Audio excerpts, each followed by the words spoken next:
I'm Amy Morgan, the feature writer for the San Antonio Marriage Initiative, and I am so delighted today to welcome a fellow Amy, Amy Gilford. She's the executive director of the Maryland Relationship and Education Center, which was founded in 2004 by her parents, Bill and Ann McKenna. They were former teachers, and they saw firsthand the impact of divorce and unhealthy relationships on their students. Amy joins them in their dream to use a proactive approach to strengthen marriages and families. She's focused on expanding programs, events, and community partnerships, and is certified in numerous relationship education curricula. A longtime resident of the community, she's a graduate of the Carroll County Chamber of Commerce's Leadership Carroll class of 2018, and she is a marriage champion just like you. Amy, thank you so much for being here. You're welcome. I've been looking forward to this since we met last summer. I know, it was so fun. And took an Amy picture. We did. A squared. That is right. I love it. I love it. Well, tell us a little bit. Again, like I said, you are a marriage champion yourself, and your, MREC is kind of a something that our marriage champions can dream to aspire to following in your footsteps. Tell us a little bit about kind of what you do and how that all started. We started because of a concern for children. And I think you mentioned that in the beginning. Children are impacted by how stable their homes are. And of course, stable marriages lead to stable families, and that trickles down and impacts the children. And all across the community right now, we see interested parties, new partners, just people who are starting to get and understand the value of healthy marriages and healthy families. COVID, I think, has awakened a latent desire in a lot of people who maybe have pushed this aside just a little bit, and that quarantining and the forced changes to our schedules has just awoken some new and exciting things in the world around us. And we're excited to be a part of that and to help take some of that new energy that people are looking to invest in their marriages and families. And so we're privileged to be here. We've been here since 2004, and being able to respond to what's going on in the culture around us with healthy relationship programs and events puts us in a really good position to meet people's needs at this critical time in history. Well, I know you're certified, and then you have coaches that work with you that do a variety of different things. You kind of take the best of the best, and then you tweak them to make them yours. Could you kind of give us an overview, and then maybe we can drill down on some of the programs and the events and the way you've tweaked them to make them yours? Right. Well, since the beginning, we've recognized that we're not in this alone, and we don't need to recreate the wheel. Many marriage champions from across the country over the years have poured into us and have shared with us their knowledge, their expertise, and just gladly, shared curriculum. Of course, we buy our curriculum, of course, but they've helped us. They've gone before us to model what's going on in their communities, and we've been able to adopt some of those programs and resources, and just that love for community to be able to then shape an initiative here in Maryland. MREC was the first marriage organization in the state of Maryland dedicated to strengthening marriages and families. So we focus primarily on students, couples, and families, and of course, marriage is the anchor of our programming. We have a number of couples that work with us to teach our classes, to work with couples one-on-one, individually. Whatever the need is, we try to be available to help couples at whatever stage they are in, to take them where they are and move them forward. We're non-judgmental. We're not here to criticize. We're here to love them and to let them know that this is a place they can work on their relationships to improve them, and then just see that go home with them and impact their families in the workplace. So again, it's that trickle down effect, that ripple effect that we see as we work with couples. Tell me, what would a typical week at the MREC look like? Would maybe like the classes. I know sometimes you do like a super Saturday type of thing for you did a pre-married thing. You've got date nights. Can you give me an overview? Maybe if you think through your calendar, a week, or maybe if a month makes it more representative. Great. Well, I'll just go back to March. March was one of the busiest months that we've had, probably in the first quarter. We launched our Adventures in Marriage class, and we partnered with a brand new partner on the Veterans Independence Project. Our focus was military and first responders. The data on the improvement in marriages, those that were headed to divorce in the beginning, as opposed to those who got to the end and felt like they had the skills and resources to know that their marriage would go the difference. We saw a 30 to 40% flip in where they were in the beginning and where they were at the end. And we were just so excited. So that was a 4-week program. We had that going. In the meantime, we had a Preparing for Marriage class that was at the end of the month. And in the middle of the month, a couple days a week, we're in the public schools. So we were kind of like, had a lot of bingo balls going in the middle of the machine there last month. And then in the meantime, when we're not serving the public schools, we're working on forming new partnerships with churches. So we had 2 new churches reach out to us last month that want us to come and speak to them and are interested in partnering with us on a date night. So that's a brand new, it's a secret. We haven't let that cat out of the bag yet, but we're working on that deal for later this fall. And it's varied.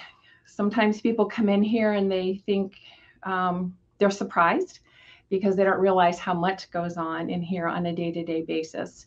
But the grass does not grow under our feet.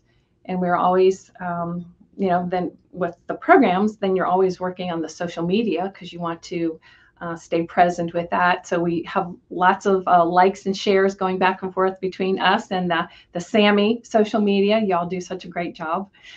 And we appreciate the support that you provide so many of us across the country. We love what you do.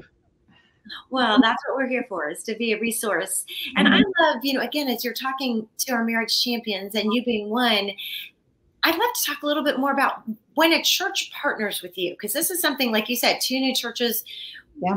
How do you guys work hand in glove? Because I'm just thinking, if you're sitting in your shoes, if I'm a marriage mentor and I'm thinking, okay, how are you doing this? Either you're the person in the church or maybe you're the person that has something. How do you make that connection? What does that look like?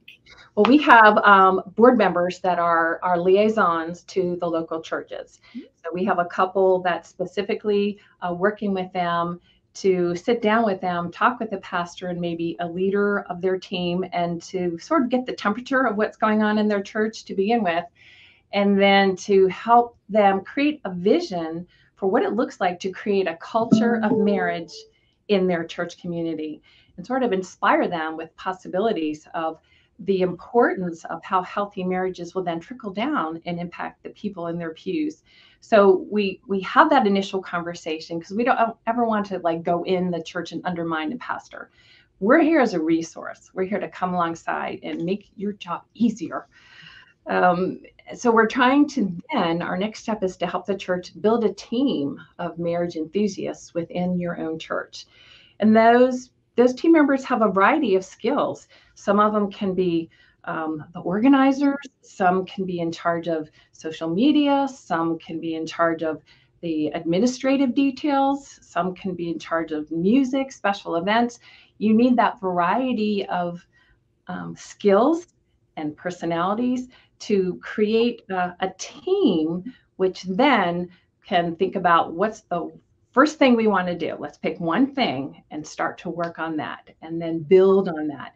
Initially, we encourage them to maybe think about partnering with us for their first event so that we can come alongside, they can shadow, they can have not quite so much pressure on that very first one, and then have their first one ready after we partner with them on one. So that's, okay, now y'all come, you've had a good time at this, guess what's next?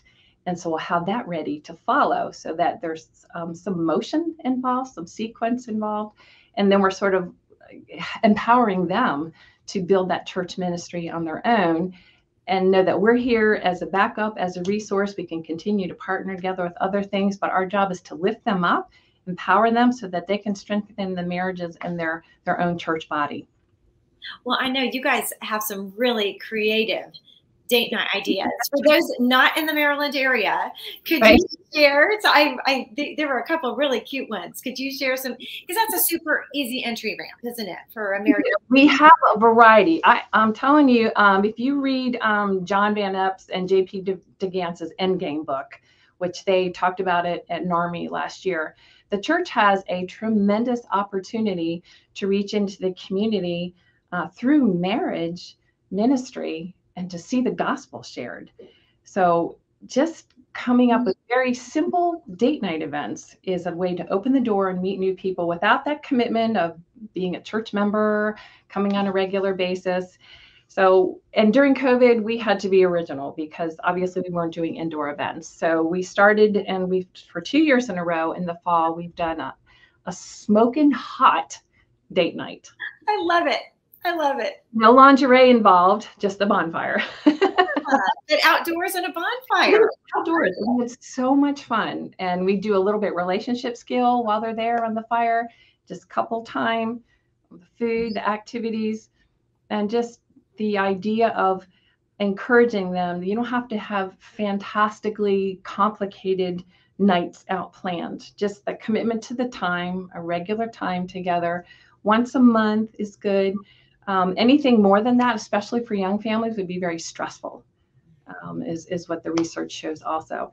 But just a regular commitment to spending time and growing your marriage is what we try to model and show. And we have a variety, like our Roaring 20s events coming up next month in May. That's a little bit more high end.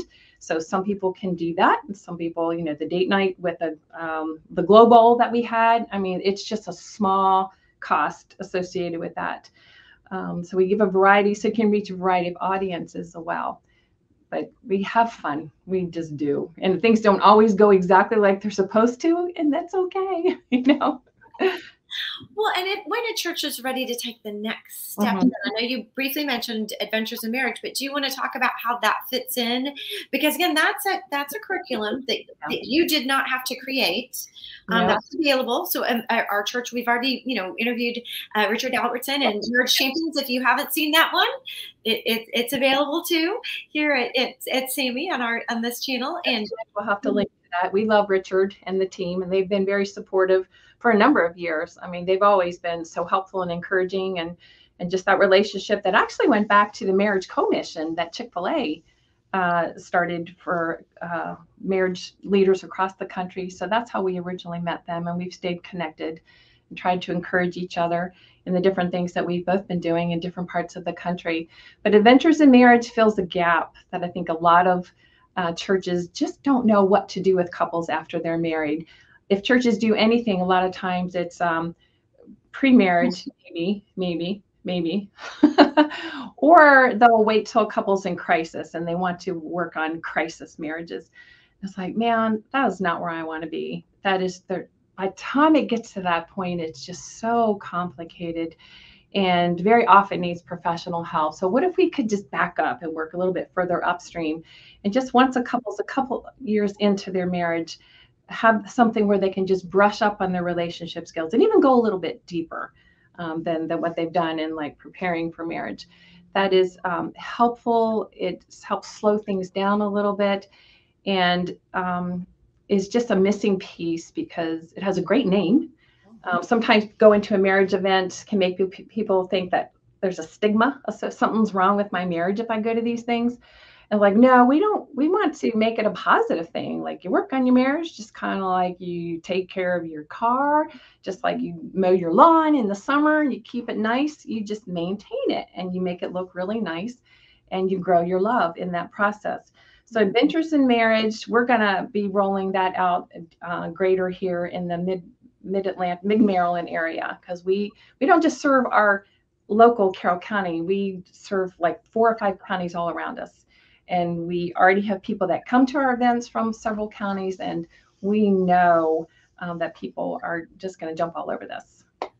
And you said you just Huh? You just did that with the military community and saw great results, correct? We absolutely did. And so their recommendations, we were going to share their evaluations here shortly. But like I said, the turnaround, the pre and posts were very impressive. But it wasn't just us. That ties into the results that we've seen all across the country. So we know that we're falling in line. We're going to see successes here like they've seen, particularly in Florida. And so we want that for our community as well. We want marriages to thrive. We want kids to do well. We want our community to do well, and not just pretend that we're doing well. We want people to actually be enjoying their marriages and loving being married and model that for the next generation.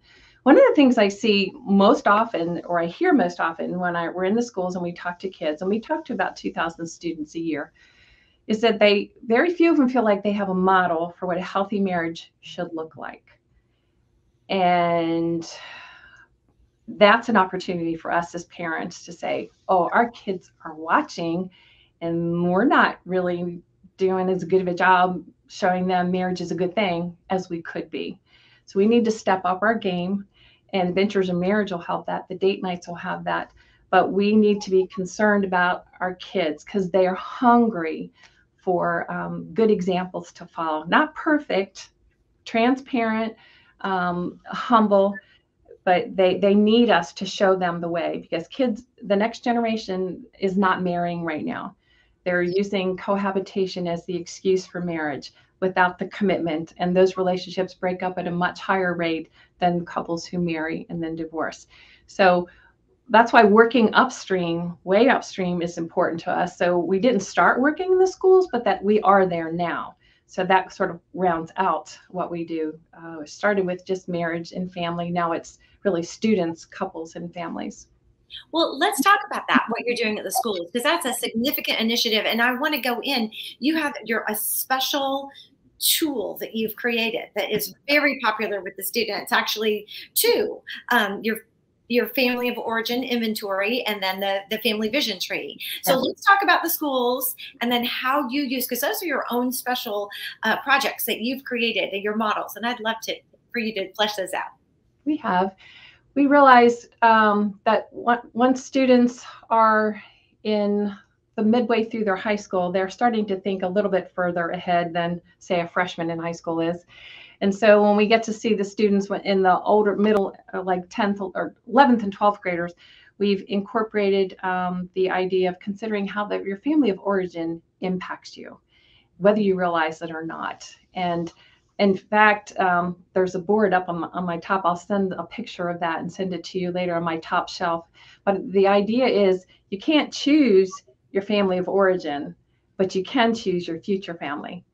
So the hope there is that if students didn't have a good family background, that they know that they don't have to repeat those negative mistakes and cycles. They have choices, they have opportunities to choose what their future families and future relationships look like, so that they have some hope, so that dating and marriage is actually a positive thing for them, not something that's like, oh, I'm not going there because of what I saw at home. It's like, just because you saw it at home doesn't mean you have to repeat it. So we do an activity where they think about their family of origin and how that impacts them. And it's a chance to think about the relationship skills they saw or maybe didn't see. It is not an opportunity to bash families of origin. We don't do that. I'm very clear about that. It's just an opportunity to think and reflect about what you saw, what's not there, and what can I do to make that different in the future. So we reflect on that activity, and then we build the family vision tree as a result of that. Well, tell us about the family vision tree, because you use that with the students. I do. And then, but you also use that with your newlyweds and your blended families and all. So that's kind of your signature skill. So that in a number of different places. But the idea is to think about a tree, and the students, the participants, they get to draw 3 different color leaves on their tree. The first color leaf represents the things and activities and traditions they like about their family of origin that they want to keep in their future family. The second color leaf stands for the activities and traditions that they want to add to their future family. And the last color leaf stands for the things that they want to leave out.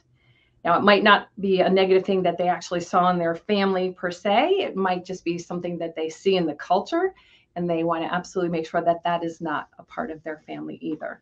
So they're thinking about what they like, what they want to add that's missing, and then what they absolutely want to leave out. And from there, we pick a favorite leaf in each category, and we break it down. Why do you like this? Why do you want to add this? Or why do you not want this in your family? But not just like talk about it. What are the strategies that we can put in place, or what are the support services around you or the people around you that can help this actually come true? So it's not just balled up on a piece of paper and thrown away when you're done, but you're actually creating a plan for what you want your future family to look like, because we want them to have hope. We want it to know it's possible. We don't want it just to be like a one and done activity. So what are some of the things that are, I'm sure there are some common things or things that have stuck out to you. What are some of the things the kids like? Well, they like their pets. I love it. They like vacations, and they like game nights. Yeah. And I think probably if they go home, they probably think about more than what they like, because I think a lot of times it's easy to be negative. Yeah. When you're thinking about the, oh, my family, they tend to compare and things like that. But one that we're quiet with this, like I don't put music on for this. I really have them think about this. But one of the things that they do like, or if they don't have it, they want to add, comes up very often, is family dinner times. Many kids mention that this is important to them. And I don't think parents really realize how much the kids value that. They'll tell us, but they don't always tell their parents that, which I think is very interesting. So we try to use that opportunity to let parents know your kids really do want this, even if they moan and groan and complain. They really do need that time with you. And obviously the talking together over time gives you a chance to like debrief the day, find out who's doing what, who said what, all little gossipy things that happen in the day. But the research also shows that there's importance to having family dinner times. The data shows that families that have multiple meal times together each week have a reduced incidence in addictions, in poverty, in dropout. All the negative behaviors go down, and all the positive behaviors increase. So why? It's that time together. It's the connection. It's the building of relationships, which is what we're all about. There's magic that happens around the mealtime, and no phones. Well, and that's such a simple thing. But in fact, people may kind of know that, and maybe too, kind of taking this pause for COVID gave some of that back. People started to realize, why are we going to 5 different practices in the evening and eating McDonald's in the car, so maybe, but I think just even that simple thing, even empowering people, because especially when your kids fuss, to say, no, really, this really is important, and they really do like it, even though they're not telling you. I agree. And just to encourage parents just to think about the rat race that we find ourselves getting involved in, and to encourage them to slow down, to say no, to put the boundaries up, because you're right, it is not rocket science. You don't have to have this magnanimously fantastic trip out to the Midwest. Kids really do want that time talking, building relationships with their parents. We used to do a Dynamite Dad contest years ago, in fact, where we kind of lifted up the value of fathers. And that was one of the things, when those kids wrote their essays and drew their pictures, hardly any of those little kids mentioned vacations or big ticket items. Like my dad riding my bike with me, my dad fixing this. Just those little moment by moment things where you connect, you work together, you might just like hold on to each other for a little bit. Those were the things that dozens and dozens of the kids told us year in, year out meant the most to them. So it's just a reminder. It doesn't have to be, what's that credit card moment that always comes up? Yeah, priceless. Yeah, priceless. It doesn't have to be, you don't have to get the credit card out. Yeah. It's just that time together. So the family vision tree is a tool to help really promote a number of great conversations. And the things, of course, that students want to leave out, and even the young couples, is, divorce comes up a lot, arguing, drugs, alcohol, addictions, poor communication, fighting. Those are the things they want to leave out. So hopefully, when adults see this and they're preparing for marriage, and then the students, if they don't want that, they have to think about, well, that's not just going to happen. And that's just not going to, leaves aren't just going to fall off our tree.